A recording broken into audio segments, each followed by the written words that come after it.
నేను మీ అబ్బాయి లాంటి వాడినే కదా. ఎంత అడిగినా మీరు చెప్పడం లేదు. అసలు మీరు సమతకి దూరంగా ఎందుకు ఉండాల్సి వచ్చింది? సమయం వచ్చినప్పుడు అన్నీ చెప్తాను బాబు. అప్పటిదాకా నన్ను ఇబ్బంది పెట్టొద్దు ప్లీజ్. అలాగే నేను చెప్పేంత వరకు సమతకి ఈ విషయం పొరపాటున కూడా తెలియనివ్వద్దు. మీరెంతగా చెప్పాక నేను ఆ పని ఎందుకు చేస్తానంటే, మనం ఉండేది విజయవాడ కాబట్టి సమతకి విషయం తెలిసి రాదు. మీరు చెప్పమనేదాకా తనకి ఫోన్ చేసి నేను ఈ విషయం చెప్పను. చాలా థ్యాంక్స్ బాబు. నాకు ఫార్మల్గా థ్యాంక్స్ చెప్పడం దేనికంటే, మీకు ఇలా అయిందని మీరేం బాధపడద్దు. మీకే ప్రాబ్లం రాకుండా నేను చూసుకుంటాను. నేను చేసుకోవాలనుకుంటున్నది ఆ మాలతీదేవి కూతురు ఉషనే. అవునా అండి, వాళ్ల సంగతి నాకు బాగా తెలుసు. డబ్బు కోసం ఏమైనా చేస్తారు. కాకపోతే ఉష లాంటిది కాదు. అందుకే తన్ని చేసుకోవాలనుకుంటున్నాను. మా ఇద్దరి పెళ్లి కుదిరింది కూడా. ఉష సాయంతో ఆ మాలతీదేవి చేత నిజం చెప్పిస్తాను. లేకపోతే ఈ పెళ్లి జరగదని గట్టిగా చెప్తాను. దాంతో ఆవిడ నా దారికి వస్తుంది. జరిగిందంతా రాజశ్రీ గారికి చెప్పించి మీరు నిర్దోషి అని రుజువయ్యేదాకా నేను నిద్రపోను. ఏంటో ఇదంతా? నా కోసమని నువ్వు నీ పెళ్లిని అడ్డం పెట్టుకుని ఇలా చేయాలనుకుంటున్నావు. నాకు చాలా ఇబ్బందిగా ఉంది. ఇలా చేయడం మంచిది కాదేమో. ఇంకోసారి ఆలోచించు బాబు. ఏం లేదాంటీ, నేను అన్నీ ఆలోచించే ఈ నిర్ణయం తీసుకున్నాను. ముళ్ళుని ముళ్ళుతోనే తీయాలి. ఆ మాలతీదేవికి బుద్ధి చెప్పాలంటే నేను ఇలా చేసి తీరాల్సిందే. లేకపోతే ఆవిడ దిగిరాదు. అయినా మీకెందుకు? మీరు ఇవన్నీ ఆలోచించకండి. అంతా నేను చూసుకుంటాను కదా.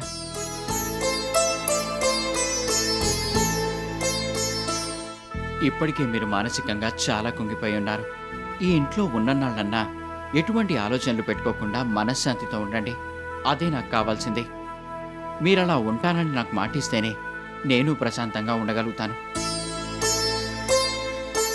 ప్లీజ్ ఆంటీ, మీరలా ఉంటానని నాకు మాట ఇవ్వాలి. నీదెంత మంచి మనసు బాబు. సమతకి నీలాంటి స్నేహితుడు ఉండటం నిజంగా తన అదృష్టం. లేదాంటీ, అదృష్టం అంతా నాదే. మీరికి ఈ విషయం గురించి మర్చిపోండి. హాయిగా ఉండండి. జరగాల్సిందంతా నేను చూస్తాను. మాటల్లో పడి మర్చిపోయాను. మీరు అలా కూర్చోండి. నేను ఇప్పుడే మీకు కాఫీ పంపించమని చెప్పొస్తాను.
May I come in, sir?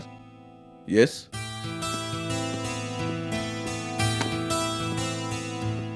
Sir, sales tax department నుంచి శశిధర్రావు గారు వచ్చారు. మన గ్రూప్లో వివిధ కంపెనీల మధ్య జరిగే ట్రాన్సాక్షన్స్ పైన సేల్స్ ట్యాక్స్ పడుతుందని చెప్తున్నారు. అవునా? అవును సార్. ఆయన చెప్పే లెక్క ప్రకారం అయితే మనం సంవత్సరానికి సేల్స్ ట్యాక్స్ నిమిత్తం ₹1 కోటి ప్రభుత్వానికి కట్టాల్సి రావచ్చు. అలాగా? అవును సార్. నోనో, ఆయనతో ఒకసారి మాట్లాడి చూడు. This is too much. నేను ఆయనకు చాలా చెప్పి చూశాను సార్. ఆయన నా మాట వినిపించుకోవడం లేదు. దాంతో మీకు వచ్చి చెప్తున్నాను. మరి ఇప్పుడు ఏం చేయాలి? ఏం లేదు సార్. గవర్నమెంట్ ఆఫీసుల గురించి మీకు తెలిసిందే కదా. మనం ఎంతో కొంత అమౌంట్ ఆయనకి ఇస్తే ఆయనే మన దారికి వస్తారు. అంటే? అదే సార్, ఆయన డబ్బు ఎక్స్పెక్ట్ చేసి ఇలా మాట్లాడుతూ ఉండొచ్చు. నీకెలా తెలుసు? సేల్స్ ట్యాక్స్ డిపార్ట్మెంట్లో ఇలాంటివి మామూలే సార్. ఇన్నాళ్లుగా ఈ విషయాన్ని పట్టించుకుని ఈ మనిషి ఇప్పుడు సడన్గా మన ఆఫీస్కి రావడం, అన్ని ఫైల్స్ వెరిఫై చేయడం, మనం సేల్స్ ట్యాక్స్ కింద ₹1 కోటి కట్టాలని చెప్పడం అంతా డెఫినెట్గా డబ్బు కోసమే. నోనో, పరిస్థితి ఎదురు తిరిగితే మనకు మరింత ప్రమాదం. నాకు ఆ విషయం తెలుసు సార్. అందుకే ట్యాక్స్ లయబిలిటీ లేకుండా ఏమైనా అడ్జస్ట్మెంట్ చేసుకోవచ్చా అని ఇండైరెక్ట్గా ఆయన అడిగాను. ఆయన నా వైపు అదోలా చూసి నవ్వేశారు. మనం ఎంతో కొంత అమౌంట్ ఆయన పే చేస్తే ఈ ట్యాక్స్ బర్డెన్ని తప్పించుకోవచ్చు సార్. ఆయన చూశాక, ఆయనతో మాట్లాడాక నాకు అదే అనిపిస్తోంది.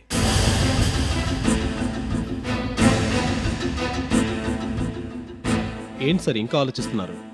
ఇందులో రిస్క్ ఏమీ ఉండదు. ఆయన పేరేంటన్నావు? శశిధర్రావు గారు సార్. ఆయన ఇంతకు ముందు ఆ డిపార్ట్మెంట్లో ఉన్నట్టు నాకు తెలియదే. నాకు తెలియదు సార్. ఒకవేళ ఈ మధ్య జాయిన్ అయ్యారేమో, కానీ అనుభవం బాగా ఉన్నట్టుంది. నేను విషయాన్ని పక్కదారి పట్టించాలని ప్రయత్నిస్తే ఆయన ఊరుకోలేదు. మొత్తం కూపీలాగి మన అకౌంట్స్ అన్నీ వెరిఫై చేసి ₹1,00,00,000 కట్టి తీరాల్సిందేనని అన్నారు. ఈయన ఎక్కడ దాపురించాడు మనకి? మీరు టెన్షన్ పడకండి సార్, ఇలాంటివి జరుగుతూనే ఉంటాయి. నేను చెప్పినట్టుగా చేస్తే మనకి ఏ గొడవ ఉండదు. మన ₹1,00,00,000 మన దగ్గరే ఉంటాయి. ఆయనకి ఎంత కావాలో నువ్వే కనుక్కోరాదు? బాగుండదు సార్, ఆ విషయం గురించి మీరు మాట్లాడితేనే బాగుంటుంది. ఆయన ఎలాగో మిమ్మల్ని ఒకసారి కలుస్తానని చెప్పారు. ఇప్పుడు మన ఆఫీస్లోనే ఉన్నారు. మీరు సరేనంటే మీ గదికి పంపిస్తాను. నేను ఇండైరెక్ట్గా ఆయన హింట్ ఇచ్చాను కాబట్టి మీరు డైరెక్ట్గా ఆ విషయాన్ని ప్రస్తావించవచ్చు. వెంటనే ఆ డబ్బును ఆయనకి ఇచ్చేస్తే ఆయనకి ఈ విషయం గురించి నోరెత్తకుండా ఉంటారు. ఆయన చెప్పిన ప్రకారం మనం అడ్జస్ట్మెంట్ చేసేసుకుంటే మనకు ట్యాక్స్ లయబిలిటీ తప్పుతుంది. అంతేనంటావా? అంతే సార్, నేను ఈ విషయం గురించి బాగా ఆలోచించే మీకు ఇలా చెప్తున్నాను. సరే, ఆయన్ని నా రూమ్కి పంపించు. Okay sir. ఒక్క నిమిషం. ఏంటి సార్? ఏం లేదు, ఆయన ఎంత ఎక్స్పెక్ట్ చేస్తారో ఏంటో. 1,00,000 ఆఫర్ చేయండి సార్, అంతకు మించి ఆయన ఎక్స్పెక్ట్ చేయరు. నాకు తెలిసి అదే ఎక్కువ. సరే, చేసేదేముంది, ఆయన నా దగ్గర పంపించు. Okay sir. బి అమౌంట్ ఇస్తారు కదా? మన క్యాషియర్ని అడిగి బ్రీఫ్ కేసులో ₹1,00,000 పెట్టించి నా దగ్గర తీసుకురా. ఆ డబ్బు నేను తర్వాత తనకు రీఎంబర్స్ చేస్తాను. ఇప్పటికిప్పుడు ఇంటికి వెళ్ళి రావడం కుదరదు కదా. అలాగే సార్, నేను ముందు ఆ బ్రీఫ్ కేసు తీసుకొచ్చి మీకు ఇచ్చి ఆ తర్వాత శశిధర్రావు గారిని మీ దగ్గరికి పంపిస్తాను. ఓకే.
మీరు చెప్పినట్టుగా డబ్బు తీసుకొచ్చాను సార్. మొత్తం 1,00,000 ఉంది. ఓకే, నువ్వు వెళ్ళి ఆయన పంపించు.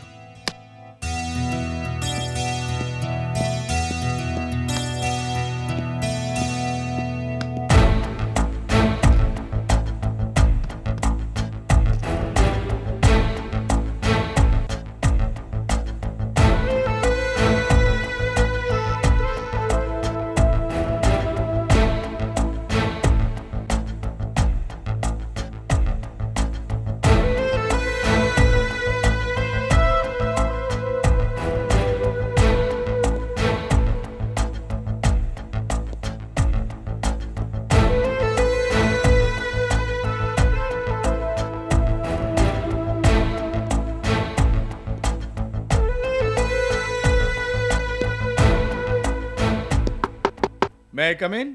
Yes, please come in. Good morning, Mr. Balakrishna. I am Shashidharrao. Sales tax department నుంచి వచ్చాను. Good morning. మీ గురించి మా మేనేజర్ చెప్పాడు. Please come in. కూర్చోండి. Please have a seat. చెప్పండి, మా ఆఫీస్కి ఫస్ట్ టైం వచ్చారు. ఏం తీసుకుంటారు? Some coffee or tea? ఏమొద్దండి, మీ మేనేజరు అన్ని మర్యాదలు చేశారు. నేను ఒకసారి మిమ్మల్ని కలిసి వెళ్దామని వచ్చాను. పోనీ కూల్ డ్రింక్ అయినా తీసుకోండి. వద్దండి, ఐఎమ్ ఫైన్. నేను మీ గురించి ఇంతకు ముందు వినలేదు. డిపార్ట్మెంట్లో కొత్తగా వచ్చారా? అవునండి, వేరే చోటు నుండి ట్రాన్స్ఫర్ అయ్యాను. This is my card. Thank you.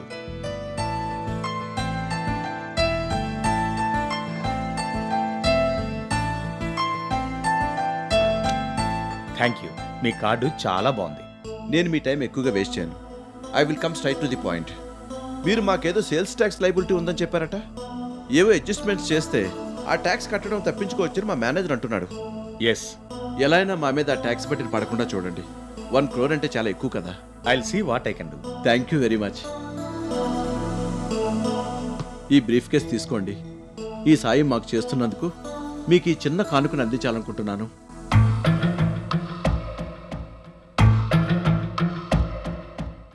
అందులో ప్రస్తుతానికి 1 lakh ఉంది. అది సరిపోదు అనుకుంటే మీకు కావాల్సినంత అరేంజ్ చేస్తాను. It's okay, that will do. Thank you very much. మొత్తం 1 lakh ఉంది. మీరు ఒకసారి చెక్ చేసుకోవచ్చు. భలే వాళ్ళే, మీరు చెప్పాక మళ్ళీ లెక్క పెట్టాలా? అవసరం లేదు. Thank you. తీసుకోండి. మీరు మాకు చేయబోతున్న సాయంతో కంపేర్ చేస్తే మీకు మేము ఇచ్చేది చాలా తక్కువే. అదేం కాదులేండి. మేనేజర్ సడన్గా ఈ సేల్స్ ట్యాక్స్ లైబిలిటీ గురించి చెప్పినప్పుడు చాలా టెన్షన్ పడ్డాను. ఈ సమస్య ఇంత ఈజీగా పరిష్కారం అవుతుంది అనుకోలేదు. ప్రతి సమస్యకి ఏదో పరిష్కారం దొరుకుతుందండి. మీరు అనవసరంగా టెన్షన్ పడినట్టున్నారు. అసలు ఈ విషయం గురించి ఇక మర్చిపోండి. మిగతా అడ్జస్ట్మెంట్స్ అన్ని నేను చేయిస్తాను. మీరు అసలు ట్యాక్స్ కట్టాల్సిన అవసరం లేకుండా చేస్తాను. You please relax. Thank you. Thanks a lot. ఇక నేను బయలుదేరతాను, వేరే ఆఫీస్కి వెళ్ళాలి. అలాగే. Nice meeting you. Same to you. వస్తానండి. మంచిది.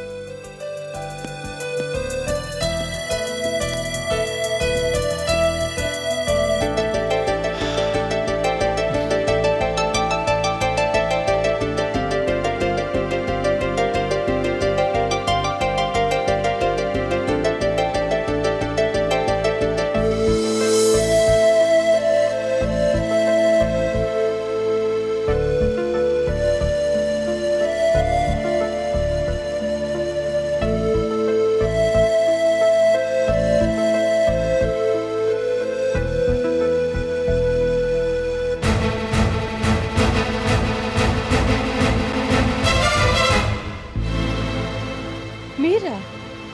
ఏంటి అలా ఉన్నారు? ఫోన్ కూడా చేయకుండా సడన్గా వచ్చేసారే? ఏం చేయను, రాక తప్పలేదు. మిమ్మల్ని అర్జెంటుగా కలిసి మీకు నిజం చెప్దాను వచ్చాను. మీకు ఈ విషయం చెప్పకపోతే నా కూతురు పెళ్లి ఆగిపోయేలా ఉంది. అది ఆత్మహత్య చేసుకొని చచ్చిపోతానని ఏడుస్తోంది. అందుకే మీ దగ్గరికి పరిగెత్తుకుంటూ వచ్చాను. మీరేం మాట్లాడుతున్నారో నాకేం అర్థం కావడం లేదు. ధాత్రి గారికి బెయిల్ ఇప్పించి తన ఇంటికి తీసుకువెళ్ళాడు రాకేష్. రాకేష్ ఎవరు? మా కాబోయే అల్లుడు. ధాత్రి గారి అమ్మాయి సమత తనకు బాగా ఫ్రెండ్ అట. అసలు ధాత్రికి పెళ్లికి సంబంధం ఏంటి? అయ్యో, ఉంది కాబట్టి చెప్తున్నాను. నిజానికి ఆ ధాత్రి నిరపరాధి, ఏ పాపం ఎరగదు. కల్ప కాంట్రాక్ట్ నాకే ఇప్పించమని నేనే తనకు లంచం ఇవ్వబోయాను. ఆవిడ లంచం తీసుకోవడానికి ఇష్టపడలేదు, నన్ను కోపడింది కూడా. ఈ విషయం మీకు హనుమంతరావు గారికి ఎక్కడ చెప్పేస్తుందో నన్న భయంతో నేను ఈ డ్రామా అంతా ఆడాను. మీ ఇద్దరికి నేను బాగా ఫ్రెండ్నని, ధాత్రి నిజాయితీ పరీక్షించడానికే అలా లంచం ఎర చూపానని ఆవిడతో అన్నాను. కానీ ఆవిడ మీకెక్కడ నిజం చెప్తుందో అన్న భయంతో కావాలనే ధాత్రి గారి చేత కూల్ డ్రింక్ తెప్పించి తాగి మెలికలు తిరిగిపోతూ కింద పడిపోయాను. గిలగిల తనుకొని స్పృహ కోల్పోయినట్టుగా నటించాను. హాస్పిటల్లో నన్ను పరీక్షించిన డాక్టర్ నాకు ముందు నుంచి తెలుసు. ఆవిడతో కావాలని నేనే అబద్ధం చెప్పించాను. కావాల్సినంత డబ్బిస్తానని ఆ డాక్టర్తో చెప్పాను.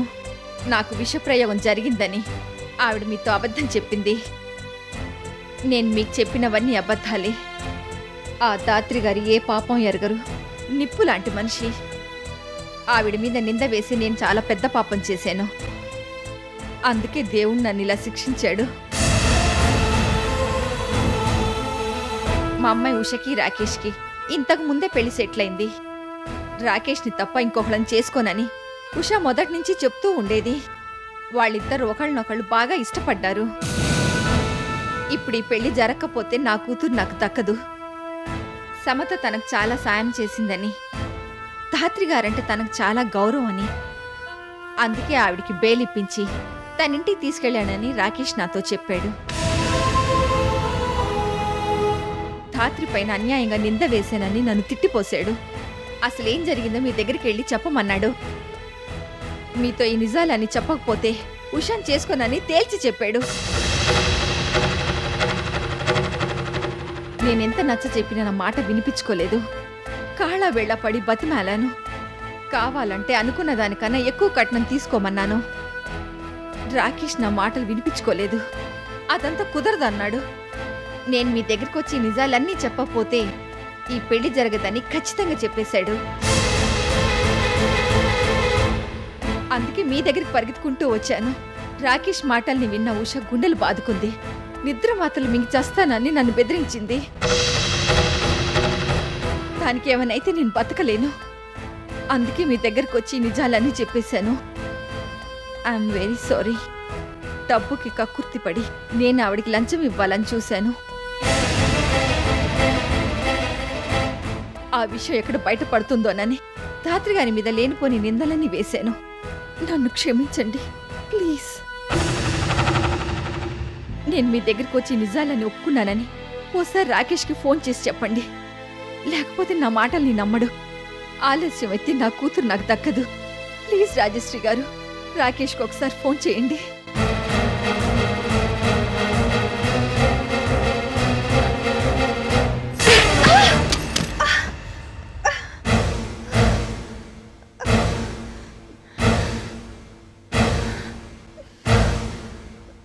పాపిష్టిదానా, డబ్బు కోసం ఇంత పని చేస్తావా?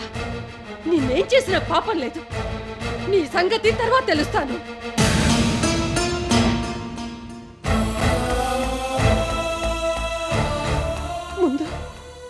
ముందు ధాత్రిని కలుసుకోవాలి.